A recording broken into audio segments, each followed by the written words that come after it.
जुल्म के खिलाफ आवाज बुलंद करना पड़ेगा। बुज़दिल नहीं बनना है, बुज़दिल बिल्कुल मत बनिए, मत डरिए। ज्यादा से ज्यादा आपके ऊपर जुल्म ज़्यादती होगी तो मौत होगी, लेकिन सीना तान कर रब के साथ कह सकेंगे कि अल्लाह हमने अमन को बहाल करने के लिए, ए अल्लाह जुल्म के खिलाफ हमने आवाज बुलंद की, हम अपनी धरती के लिए शहीद होकर आए। बहुत से लोग एलिगेशन लगाते हैं कि मौलाना आप टोपी और दाढ़ी वाले तो बड़े जज्बाती बातें करते हैं, आप लोग तकदीरों में लोगों को बरगलाते हैं, देश से मोहब्बत की दलील है क्या?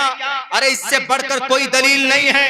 इस देश से इतनी मोहब्बत हमारे अकाबिरीन को है कि इस देश की कुर्बानी के लिए सबसे पहले अगर तलवार किसी ने बुलंद की थी तो वो अली वर्दी खान जो नवाब सिराजुद्दौला के नाना थे। आज जो हावड़ा है इसका नाम डायमंड हार्बर था। अंग्रेज की सबसे पहली ऑफिस और दफ्तर डायमंड हार्बर में, और उस डायमंड हार्बर के ऑफिस को अगर तोप के गोलों से किसी ने भून दिया था तो उस जात अक़दस का नाम अली वर्दी खान था जो नवाब सिराजुद्दौला के नाना थे। दूसरे नंबर पर नवाब सिराजुद्दौला ने इस देश को बचाने के लिए कुर्बानी पेश की थी। उसके बाद 1799 के अंदर एक आशिक रसूल, शेर मैसूर टीपू सुल्तान वह आशिक रसूल था, वो दीवाना था कुरान का, वो पागल था, मजनू था नमाज का। कभी भी 40 साल से उसकी नमाज फौत नहीं हुई। अगर कोई बादशाह है तो क्या नमाज पढ़ना गुनाह है? अगर कोई लीडर है टोपी और दाढ़ी ओढ़ता है नमाज पढ़ता है, कोई ताजिर है, अगर कोई उद्योगपति है तो क्या नमाज पढ़ना उसके लिए मना है? बिल्कुल नहीं है। आप सब कुछ कीजिए। एक बादशाह नवाब अली टीपू सुल्तान फतेह अली खान टीपू सुल्तान की 40 साल से कभी भी उनकी नमाज कज़ा नहीं हुई। नमाज कज़ा का मतलब यह है कि वक्त पर नमाज अदा करना। आज वक्त तो दूर की बात है, कभी भी हम हफ्ते में एक दिन के लिए जुमे की नमाज में भी नहीं जाते। मेरे नौजवानों, मेरे मुसलमानों, अल्लाह ने आपके ऊपर नमाज को फर्ज करार दिया है। अल्लाह के नबी फरमाते हैं मन तरका सलात मुतअम्मिदन फक़द कफर, कि जो इंसान जानबूझकर नमाज को छोड़ता, नमाज पढ़ने के लिए नहीं जाता है, तो हजरत इमाम अहमद इब्न हम्बल, हजरत इमाम इसहाक बिन राहवे रहमतुल्लाहि अलैह, ये दो इमाम यूं कहते हैं फक़द कफर, जानबूझकर नमाज छोड़ने वाला काफिर हो गया। ये दोनों फुक़हाए किराम कहते हैं, मुहद्दिसीन कहते हैं। लेकिन कुर्बान जाइए इमाम अबू हनीफा पर, इमाम शाफी पर, इमाम मालिक पर और दिगर मुहद्दिसीन और फुक़हाए किराम यूं कहते हैं कि फ़क़द कफर का मतलब काफिर तो नहीं हुआ, अलबत्ता जो नमाज जानबूझकर छोड़ता है वो कुफ्र के दरवाजे तक पहुंच जाता है।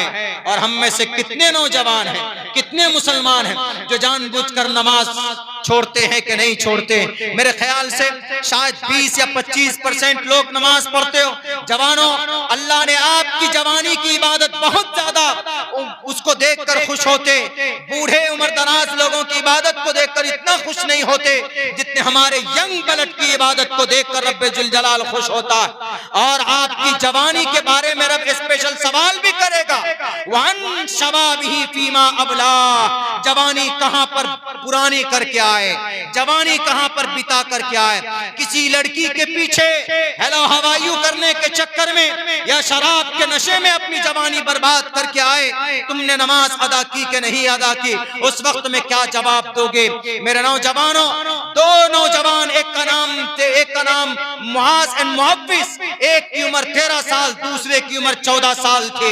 लेकिन इस उम्मत का सबसे बड़ा जालिम फिरौन का खात्मा करना हो, अबू जहल का खात्मा करना होगा तो इन्हीं दोनों जवानों ने, उम्र कितनी है, एक की 14 साल और एक की 13 साल की उम्र है। मेरे नौजवानों, जंगे बद्र के मैदान में एक तरफ सहाबी हैं, उस सहाबी के दोनों तरफ ये दोनों बच्चे हैं, हाथ में तलवार है और खड़े होकर सर पे कफन बांध कर तैयारी कर रहे हैं। किनके लिए? जंग के लिए, उस वक्त के जालिम बादशाह के खात्मे के लिए। उस वक्त जंगी सूरत कुछ अलग होती थी। सहाबी ने सोचा अंदर अंदर कि मैं कैसे मुकाबला करूंगा, मेरे दोनों तरफ तो ये दोनों बच्चे हैं, ये दोनों याजूज माजूज हैं, छोटे छोटे बच्चे, ये क्या मुकाबला करेंगे? तो एक ने पूछा इतने में कि चचा बताओ जरा, अबू जहल को जानते हो? उन्होंने कहा कि बेटे क्या करोगे? कहा कि अबू जहल कमबख्त मेरे नबी को गाली बकता है, मेरे नबी को गलत बोलता है। हमारे उस नबी को जिसने इंसानियत का रास्ता बताया, जिसने शराब से लोगों को बचाया, जिसने जुए से बचाया, जिसने जिना से बचाया, समाज को एक सही रास्ता दिखाया, उस नबी को गाली बकता है। आप सिर्फ बोलो तो सही। उन एक दूसरे ने कहा क्या चचा देर मत कीजिए, जरा बताइए। फिर उस सहाबी ने पूछा अरे करना क्या चाहते हो तुम, क्या कर लोगे? उम्र तुम्हारी इतनी है, तुम कुछ नहीं कर सकते। उन्होंने कहा कि चचा बोलो तो सही, हम क्या कर सकते हैं? हमारी हाइट पर नहीं जाइएगा, हमारी फाइट को देखिएगा।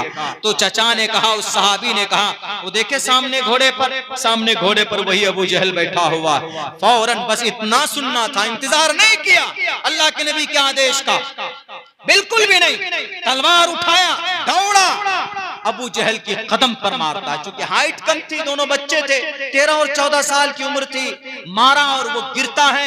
इतने में अबू जहल का बेटा आकर इन दोनों नौजवानों पर पिल पड़ता है। ये दोनों नौजवान शहीद होने के कगार पे हो जाते हैं। एक की गर्दन भी कट जाती है।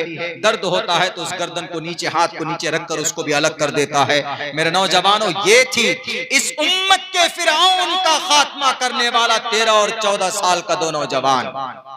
हमारे नौजवान तो 13 और 14 साल की उम्र में पबजी गेम में बिजी रहते हैं, कुछ पता नहीं दीनो दुनिया का। ऐसे ही अल्लाह ने उनको रज़ी अल्लाहु अन्हुम व रज़वान का खिताब नहीं दिया था। ऐसे ही नहीं, बड़ी मेहनत और बड़ी कुर्बानी हुई थी। अबू जहल का खात्मा किया। वो अबू जहल इतना बड़ा मुतकब्बिर शख्स, जब वो मरने लगा, जब उसकी गर्दन हजरत अब्दुल्ला इब्न मसूद आए उतारने के लिए, तो क्या कहता अबू जहल, ए अब्दुल्ला मेरी गर्दन थोड़ी नीचे से काटना, यहां से काटना, यहां से सटा के बिल्कुल। कहा क्यों? मरते मरते तुमको ये इतना गुरूर? वो सिर्फ गुरूर की वजह से, तकब्बुर की वजह से ईमान नहीं लाया था, वरना वो सबसे ज्यादा नबी को पहचानने वाला अबू जहल ही था। उससे एक कोने में जंग बद्र में अखनस इब्न शुरैक ने पूछा था मरने से पहले कि अबू जहल यहाँ कोई नहीं है, यहाँ तुम हो और मैं हूं, मैं तुम्हारा दोस्त हूं, जरा बताओ कि नबी सच्चा है कि झूठा है? वरना तुम्हारे फैल से लगता है तो नबी झूठा है, तो हम हर महाज पे तुम उनसे मुकाबला और लड़ाई करते हो, जरा बताओ कि सच्चा है कि झूठा है? तो पता है क्या कहा उन्होंने? अबू जहल ने कहा कि अल्लाह की कसम खाकर मैं कहता हूं कि मोहम्मद इब्न अब्दुल्ला सच्चा है। का लड़ाई? फिर का मैं कौन हूं? का सरदार। का ये सरदारी की वजह से लड़ रहा। गुरूर, ईगो, तकब्बुर भी नहीं करना चाहिए। तो कहा उससे अब्दुल्ला इब्न मसूद ने कि क्यों मरते मरते? कहा अरे मेरी गर्दन जब वहां पर मरने वालों के बीच में, उनके सर के बीच में जब मेरा ये सर रखा जाएगा तो दिखना चाहिए कि किसी सरदार का सर है। इतना गुरूर। उधर नहीं जाऊंगा, और वरना जाएंगे तो बड़ा लंबा हो जाएगा। इतना मैं कहता हूं कि नबी पाक अलैहिस्सलातु वस्सलाम से अमली एतबार से हमें मोहब्बत होनी चाहिए।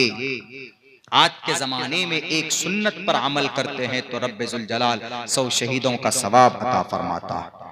मेरे भाइयों, वक्त काफी हो चुका है। मुझे अभी ऐसा लग रहा है कि अभी मैं 15 मिनट या आधा मिनट बोला हूं। बहुत सारी बातें मज़ामीन जहन में हैं, आते हैं, कौम के बीच रखना चाहता हूं, लेकिन मैं बस इतना कहूंगा, किसी से मत डरिए। बिल्कुल मुख्तसरन 3 बात पेश करता हूं, मुख्तसर, बहुत मुख्तसर, 5 से 6 मिनट में पूरी हो जाएगी। उसके बाद इंशाअल्लाह हम लोग, चूंकि मुझे लंबा सफर भी करना है, मैं शुक्रिया अदा करता हूं इस बस्ती की सबसे पहले उन नौजवानों का जिन्होंने ये जलसा ऑर्गेनाइज किया, और खुसूसन बड़े भाई, घर की मुर्गी दाल बराबर।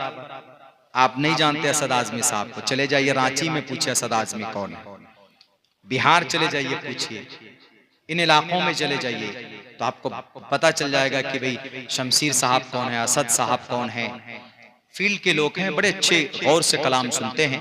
अभी कलाम में ये थोड़े नाराज भी हो गए थे, तो ये कहना चाहते थे, वो हजरत उमर का वो वाकया पेश कर रहे थे कि हजरत उमर के जब इंतकाल का वक्त आया तो अम्मा आयशा से अपने बेटे को भेजा कि जाके पूछो अम्मा से इजाजत लो कि मेरी मैयत को दफन होने की परमिशन मिलेगी।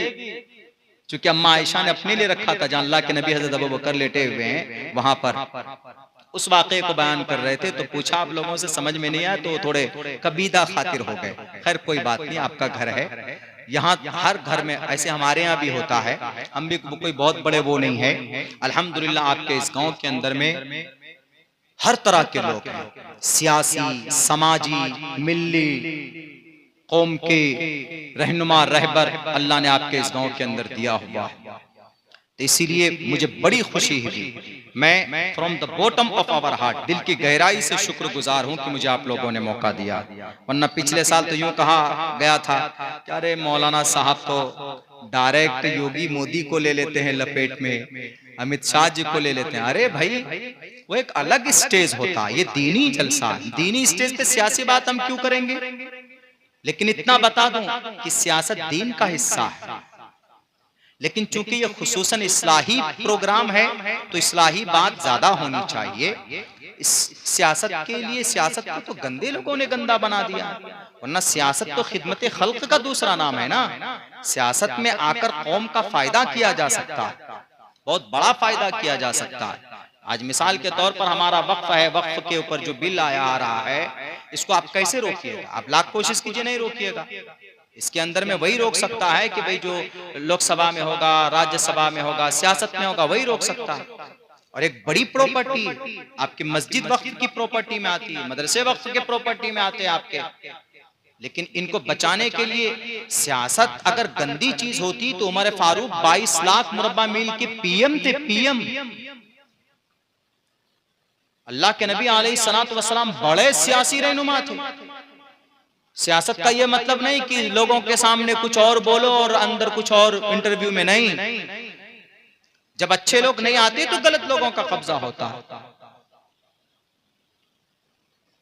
लेकिन ये चूंकि इस्लाही है, वो एक अलग टॉपिक है, उसके ऊपर में तो सियासी मंच में जब जाते हैं तो वहां पर भी हम खुद निकालते हैं।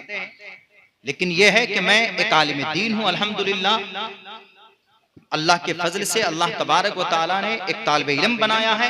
अपने आप को आलिम तो नहीं समझता, उलमाए किराम की सोहबत में रहता हूँ, तालीम हासिल की है। लेकिन इतना जरूर मैं बताऊं आप लोगों को, मेरे नौजवानों, कहीं पर अगर कोई जुल्म होता है मुसलमानों तो आपको बोलना पड़ेगा। कोई बुराई होती है तो हत्तल इम्कान उसको रोकने की कोशिश कीजिए, कोई भी हो, ताकि दुनियावी एतबार से हो, सियासी एतबार से हो, तो अगर कोई बुराई है तो उसको रोकने की कोशिश कीजिए जहां तक हो सके। यह आपका ईमानी और आपका शरीफ फरीजा। दो तीन बात मैं कहना चाहता था यहूदी के ताल्लुक से। यहूदी ने आपकी 3 बातों पर अमल किया, ज्यादा नहीं, सिर्फ 3 बात की। एक ली उन्होंने लफ्ज इक़रा। यहूदियों ने कहा कि बहुत पिट गए, फुटबॉल बना हुआ है, जो आ रहा वही मार रहा हमको, 2000 साल से हिटलर मार दिया, कहीं जगह नहीं है। तो एक बूढ़े यहूदी ने कहा कि अगर कामयाब होना चाहते तो कुरान पढ़ो। पढ़ना शुरू किया तो पहली आयत पढ़ी इक़रा। कहा इक़रा, क़रा यक़रा के माना पढ़ने के है? कहा हाँ। कहा पढ़ाई करो। तो दुनिया के अंदर यहूदी आज की तारीख में सबसे ज्यादा एजुकेटेड अगर कोई कौम है तो यहूदी। वो शादी नहीं करेंगे चलेगा, लेकिन पढ़ाई ना हो, ग्रेजुएशन ना हो, साइंस के ऊपर रिसर्च ना हो, नहीं चलेगा। वो मर जाएंगे, बिना खाने के मर जाएंगे, लेकिन बिना इल्म के नहीं मरना चाहते हैं वो लोग।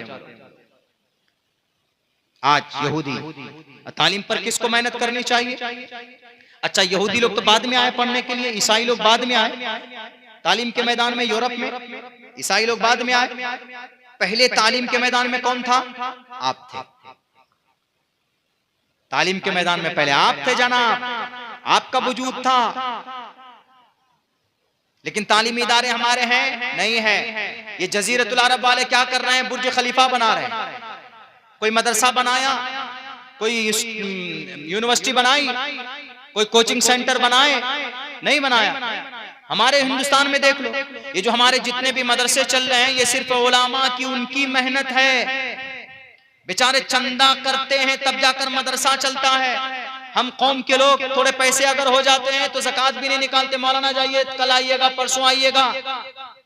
ये जिल्लत है, ये रुसवाई है उस मदरसे के आलिम दीन का।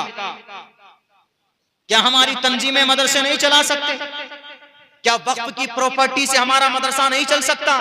9.5 लाख एकड़ जमीन वक्फ की प्रॉपर्टी है। 9.5 लाख एकड़ जमीन वक्फ के पास प्रॉपर्टी है। आपके लखनऊ में जो घर बने हुए वक्फ के, उनका किराया कितना आता? मात्र 80 रुपए वक्फ की फॉर्म पर लिखा जाता है। लेकिन रियल में उनका किराया कितना, 10-10 हजार रुपए। पहले बेईमान कौन? हम और आप बेईमान हैं। और जब बंदे का अमल खराब होता है तो अल्लाह इससे जालिमों को भी मुसल्लत करता है। इसलिए आज आप प्रोटेस्ट और हम प्रोटेस्ट कर रहे हैं, ये कर देंगे वो कर देंगे, पहले अमल सुधार लो।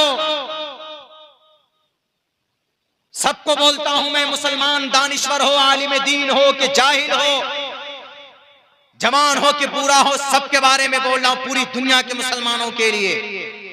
इसीलिए पहले अमल सुधारिए। रब कहता है ज़हरल फसाद फिल बर्रि वल बहरि बिमा कसबत ऐदिन नास। इंसान के अमाल बद की वजह से फसादात पैदा होते हैं। महाराष्ट्र की धरती के ऊपर 1 लाख एकड़ जमीन है, 70,000 एकड़ जमीन गैरों के कब्जे में है, सिर्फ 30,000 एकड़ जमीन वक्फ के पास है। 1990 से लेकर सन 2002 तक वक्फ का जो चेयरमैन बना, वहां के मुतवल्ली जो बने, उन्होंने 11 लाख हजार रुपए का वक्फ की प्रॉपर्टी को बेचा। कहां? गैरों के पास। अल्लाह नहीं देख रहा इस चीज को। इसीलिए अगर आज आपके सामने में एक हिमालय पहाड़ बनाकर खड़ा किया गया है तो ये हमारा और आपका गुनाह है जो आपके सामने खड़ा किया गया है, जो हम इसको मिटा नहीं सकते, जो हम इसको रोक नहीं सकते। और सितम बाला है सितम तो ये कि अगर कुछ लोग आवाज बुलंद करते हैं तो अरे भाई इनका खुद का फायदा है, अरे भाई ये तो खुद अपना कुछ करना चाहते हैं। छोड़ दीजिए कि वो किस मसलक से है, किस तंजीम से है। अरे आपका वजूद खतरे में है दुनिया के अंदर, आप क्या बात करते हो जनाब? मसलक के नाम पर लड़ते हो। दुश्मन की बंदूक से गोली निकलेगी तो तुम्हारा मसलक पूछकर तुम्हारे सीने को नहीं छल्ली करेगी कि नहीं तुम देवबंदी मसलक के हो, चलो गोली वापस आ जाओ। बंदूक से गोली निकली वापस नहीं आती। जब वो आपको कलिमे की बुनियाद पर एक समझते हैं तो आप कलिमे की बुनियाद पर एक होकर भारत के कानून को मद्देनजर रखते हुए अपने हक हुकूक को लेने के लिए हम आवाज क्यों नहीं बुलंद करते? आप कहेंगे कि मौलाना वक्फ की प्रॉपर्टी से मदरसा चल सकता था। पहले कैसे चलता था? जितने भी मदारिस चलते थे, मदरसे चलते, मकातिब चलते थे, इमामों को तनख्वाह मिलती थी वक्फ की आमदनी से। सिर्फ महाराष्ट्र में जो 30,000 एकड़ जमीन है उनमें सिर्फ जो टावर लगा हुआ है ना, उन टावर से सालाना किराया 10 करोड़ रुपए। टोटल महाराष्ट्र के मदरसे का अगर बजट देखा जाए तो 10 करोड़ नहीं होगा। आराम से मदरसा चल सकता है कि नहीं चल सकता?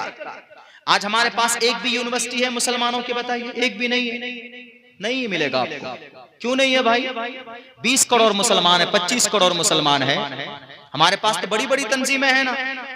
हमारे तंजीम वाले भी पता नहीं क्या खा लिए। तंजीम इतनी मुकद्दस है, सारी तंजीमें मुकद्दस होती है, बस तंजीम में कोई गड़बड़ी नहीं होती। कभी कभी कुछ लोग उसमें गलत घुस जाते हैं। नमाज गलत नहीं है, लेकिन इमाम अगर गड़बड़ हो जाए, बिना वजू के पढ़ा दे तो नमाज गई कि नहीं गई? अब कोई कहेगा कि यार जोहर की नमाज बड़ी खराब थी, अलायाजुबिल्लाह, नमाज को खराब नहीं बोल सकते, इमाम ने बिना वजू की नमाज पढ़ाई। वैसे ही हो रहा है। मुकद्दस तंजीमें, 25 करोड़ मुसलमान, अगर 10 करोड़ मुसलमान एक दिन में 1 रुपए जमा करेगा तो एक दिन में 10 करोड़ रुपए जमा होगा कि नहीं होगा? पूरे महीने के अंदर में अगर 1-1 रुपए जमा करे, महीने का 30 रुपए जमा करे तो बताइए एक महीने में 350 करोड़ रुपए जमा होगा कि नहीं होगा? 335 करोड़ रुपए जमा हो सकता है। और सालाना तकरीबन 3000 करोड़ रुपए जमा होगा। और इन पैसों से क्या कर सकते हैं हम? इन पैसों से हम मसाजिद, मदारिस, यूनिवर्सिटी, कॉलेज, हॉस्पिटल बना सकते कि नहीं बना सकते? नहीं। क्यों? कौम को इस चीज पर कभी हमने आमादा ही नहीं किया। अरे हमारा जवान जब 25 रुपए का एक पुड़िया खाकर थोक देता है, पूरे दिन में 200 रुपए के भी नौजवान हमारे पुड़िया खाते होंगे, एक दिन में 200 रुपए का, क्या एक दिन में 1 रुपए नहीं निकाल सकता? ये अहमियत कौन दिलाएगा इन नौजवानों को? ये हमारी और आपकी जिम्मेदारी है। समाज के अंदर जो बुराई है ये कौन करेगा? कुछ लोग बोलते हैं कि जलसों से फायदा नहीं होता। जलसों से फायदा होता है। जलसा मुसलमानों का, उलमा का तरीका नहीं है, जलसा अल्लाह का तरीका है। अल्लाह ने 2 मरतबा जलसा किया है। एक आसमान में किया था, पूरी दुनिया क़यामत तक पैदा होने वाले तमाम रूहों को जमा करके अल्लाह ने तकरीर की थी, वो भी एक जलसा था ना। जलसा का मतलब बैठकर बात सुनना। अल्लाह ने कहा था अलस्तु बिरब्बिकुम, वो एक जलसा था। तमाम रूहें, सबकी रूहें थी वहां पर। भारत के प्राइम मिनिस्टर की, अमेरिका के प्रेसिडेंट की, हमारे यहाँ के हिंदू मुसलमान सबकी, क्रिश्चियन जैन सबकी रूहें थी, सबकी आत्माएं थी, सबने कहा तालस्तु बिरब्बिकुम। वो एक जलसा था। और दूसरा खुसूसी जलसा किया अल्लाह ने फरिश्तों के सामने। जब इंसानों को पैदा करने का इरादा किया तो अल्लाह ने फरिश्तों को जमा किया, कहा आ जाओ सबके सब, सबको बुलाया। तब अल्लाह ने कहा इन्नी जाइलुन फिल अर्ज़ि खलीफा तजालु फीहा मन युफ्सिदु फीहा व यस्फिकु दिमा व नहनु नुसब्बिहु बिहम्दिका व नुक़द्दिसु लक। जलसा भी हुआ और क्वेश्चन आंसर का उसमें सेशन भी रखा गया। जलसा होता है वहां पर क्वेश्चन आंसर का भी मौका दिया जाता है कहीं पर किसी कॉन्फ्रेंस में। तो अल्लाह ने जलसा किया। अल्लाह ने फरिश्तों को कहा मैं जमीन पर नायब बनाना चाहता हूँ, क्या राय है, क्या कहते हो? फरिश्तों ने कहा कि ये अल्लाह आप ऐसे लोगों को पैदा करना चाहते जो लड़ेंगे, जो ओहदे के चक्कर में लड़ेंगे। कोई सेक्रेटरी बनेगा तो लड़ेगा, कोई सचिव बनने के चक्कर में लड़ेगा, और कोई जनाब लीडर बनने के चक्कर में दूसरे को गोली मार देगा। कोई हर जगह पर यह फसाद होगा, तजालु फीहा मन युफ्सिदु फीहा, जो फसाद पैदा करेगा। अल्लाह ने कहा कि नहीं नहीं जाओ, मैं ज्यादा बेहतर जानता हूं, इनको तुम नहीं जानते जिन चीजों को। इन्नी आलम मा ला तालमून। तो जलसों से फायदा होता है, लेकिन शर्त यह है कि हमारे साथ साथ आपको भी उस पर अमल करना है, तभी फायदा होगा। तो दूसरी बात क्या थी? दूसरी बात ये, इन यहूदियों ने तालीमी इदारे बनाए। हम अगर तालीमी इदारे बनाएं तो आज यकीनन कौम का अगर समर्थन हो, कौम का तो समर्थन है लेकिन समर्थन लेने वाला चाहिए, वैसा मुखलिस चाहिए। कौम तो तैयार है, इंशाअल्लाह मदरसे भी चलेंगे, मकतब भी चलेंगे, यूनिवर्सिटी भी चलेगी, सब कुछ ये थोड़ा सा बनाने की जरूरत है। और दूसरे नंबर पर क्या है? दूसरे नंबर पर यह है कि इन यहूदियों ने जो दूसरी चीज ली वो नबी की तिजारत ली अपनी जिंदगी में। क्योंकि यहूदी लोग तिजारत में बड़ा मजबूत है पूरी दुनिया में, सबसे ज्यादा अभी तिजारत की दुनिया में। तिजारत का बेताज बादशाह कौन? यहूदी। इसलिए कि डॉक्टरेट की दुनिया में जाएंगे कि आधे से ज्यादा दवाई किनकी आती है? Made in Israel, made in यहूदी आती है। कितनी तादाद है इनकी जी? 1.5 करोड़। और आप कितने हैं? 2.25 अरब। 1.5 करोड़ है वो यहूदी। यहां तक के यहूदी ने हर डॉक्टर के घर पे अपना धार्मिक झंडा चिपका दिया, डॉक्टर को पता भी नहीं है। डॉक्टर लोग जो लगाता है क्या, पहले प्लस का निशान था डॉक्टर का कि भाई आप कोई डॉक्टर है तो अपने गाड़ी में प्लस का वो स्टिकर लगाते थे, भाई डॉक्टर है। लेकिन अब क्या है? अब एक डंडा है बीच में, उस डंडे के बीच में देखेंगे ये रस्सी लिपटी हुई है और ऊपर में जाके ऐसे है। क्या वो रस्सी है? क्या अज़दहा है? अज़दहा है ना। तो यहूदी मानते किसको हैं? हजरत मूसा को। और हजरत मूसा को अल्लाह ने क्या दिया था? डंडा दिया था ना, वो डंडा, असाए मूसवी, वासा, डंडा, लाठी। और वही लाठी कभी कभी अज़दहा बन जाया करती थी, तो उनके धार्मिक सिंबल को हर डॉक्टर के घर में चिपका दिया। लो ये है यहूदी, इसको बोलते हैं। और आप अपना सिंबल चिपकाते हैं, उनको साइन चिपकाते कि भाई मैं डॉक्टर, मेरा ये सिंबल है। यहूदी कह रहा है कि हमारा धार्मिक झंडा है, कम बखत बेवकूफ। यानी जहां से हमारी सोच खत्म होती वहां से उनकी शुरुआत होती। एक एक चीज अगर आपको बताई जाए, कोलगेट टूथपेस्ट हम लोग करते हैं ना, ये यहूदियों की साजिश है। यहूदियों ने कहा कि ये मुसलमान मिसवाक क्यों करते हैं? ये मुसलमानों को मारने के लिए, हम मुसलमानों को काफिर बना के मारना चाहते हैं। जरा तहकीक करो तो कैसे मरेंगे काफिर? तो किसी ने बताया कि ऐसे नहीं मरेंगे काफिर। मुसलमान, इनके जो नबी हैं वो बहुत फार्मूले बता करके गए और यूं कहा मोहम्मद ने कि जो आदमी मिसवाक करेगा उसकी मरने के वक्त में कुछ हो ना हो, लेकिन मरने के वक्त में उसकी मौत ईमान पर होगी अगर कोई मुसलमान कंटिन्यू मिसवाक करता है तो। हालांकि मिसवाक बड़ी सुन्नत है अल्लाह के नबी की, सबसे ज्यादा पाबंदी आप अलैहिस्सलाम मिसवाक की करते थे, पॉकेट में रखते थे, यहाँ पर रखते थे आप अलैहिस्सलाम मिसवाक। तो यहूदियों ने कहा अच्छा हम तो काफिर बना के मारना चाहते हैं, लो घरों से सबका मिसवाक निकालो। कैसे? उन्होंने कोलगेट और ओरल बी ब्रश बनाकर आपके हाथों में थमा दिया है। टूथपेस्ट जो कोलगेट है किसका है? मेड इन यहूदी। कोल्ड ड्रिंक पीते हैं, Coca Cola, Fanta, Sprite, 7 up, Thums Up, गटक जाते हैं, मेड इन यहूदी। लक्स साबुन, लाइफ बॉय साबुन, डिटॉल, मेड इन यहूदी। डव शैम्पू और हेड एंड शोल्डर शैम्पू और लॉरेल कलर की दुनिया का बेताज colour, L'Oreal, Garnier, made in यहूदी। लिपस्टिक लगाते हैं हमारी औरतें, 320 प्रोडक्ट है औरतों के लिए, मेड इन यहूदी। तिजारत की दुनिया का बेताज बादशाह इस वक्त कोई है तो यहूदी। और ये कहां से सीखा? नबी की जिंदगी से लिया। उन्होंने कहा कि ये नबी 15 साल से लेकर 40 साल की उम्र तक तिजारत किया है जी, और तिजारत की वजह से आप अलैहिस्सलाम को खिताब पड़ा था सादिक अल अमीन। साइब बिन कैस अल मखजूमी यहूदी ने यह खिताब दिया था, तो उस यहूदी ने यह नतीजा निकाला कि पता चलता है कि इस तिजारत से हम कामयाब हो सकते हैं, और यकीनन इस पर अमल किया तो आज पूरे जजीरतुल अरब को गुलाम बनाया तिजारत की वजह से। हिम्मत नहीं है कि कोई यहूदी के खिलाफ एक शब्द बोल दे, फौरन उसकी खबर वहीं पर खोद दी जाती। और तीसरी चीज बताऊं, तीसरी किस बात पर इन यहूदियों ने हमारी बातें चुराई है, वो है इत्तिहाद। यानी सहाबा किराम में जो इत्तिहाद था, उस इत्तिहाद को लिया। पूरी दुनिया के अंदर में यहूदी 1.5 करोड़ है, एक प्लेटफॉर्म पर है, क्योंकि वह जानते हैं कि अगर मुत्तहिद रहेंगे तो आपको कोई डरा नहीं सकता, धमका नहीं सकता। लेकिन आज मुसलमानों की अंदर सबसे बड़ी बीमारी यही है कि मुसलमान बटा हुआ है। एक मस्जिद वाला दूसरी मस्जिद वाले से नफरत करता, एक मोहल्ले वाला दूसरे मोहल्ले वाले से नफरत करता, एक समाज के लोग दूसरे समाज के लोगों से नफरत करते। कभी कभी तो जनाब एक मदरसा वाला दूसरे मदरसे वाले से, एक इमाम दूसरे इमाम से, एक एनजीओ वाला दूसरे एनजीओ वाले से, एक तंजीम वाले दूसरी तंजीम वालों को काफिर कहता। बल्कि तबलीगी मुकद्दस जमात थी, इनके अंदर भी दो फिरके, दो हिस्सों में बांट दिया गया।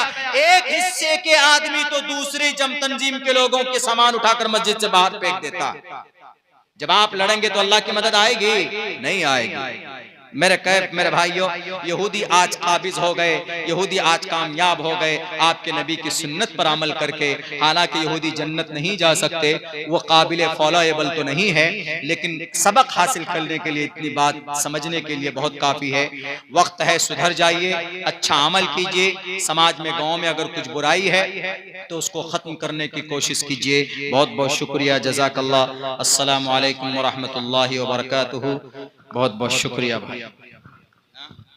सदर साहब आइए।